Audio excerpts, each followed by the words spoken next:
Hi everyone, welcome back to another episode from Crazy Gamer. Today in this video we will be learning how to sign up for a new account on Twitch. To create a new Twitch account, first of all, open up the Twitch application on your device and then from the main homepage tap on the sign up button at the bottom right.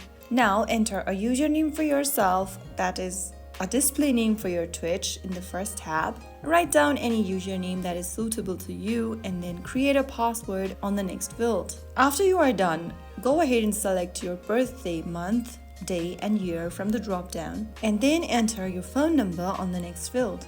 You can use email instead of phone number as well. To do so, simply tap on use email instead.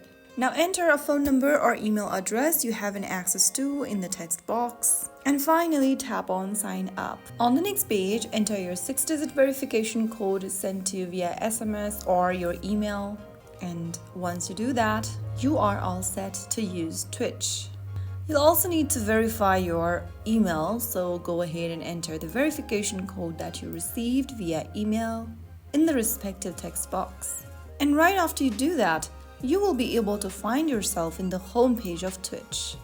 That's how you easily sign up and create a new account on Twitch using your mobile device.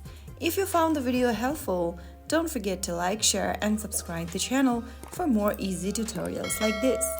I'll see you in the next episode. Thanks for watching.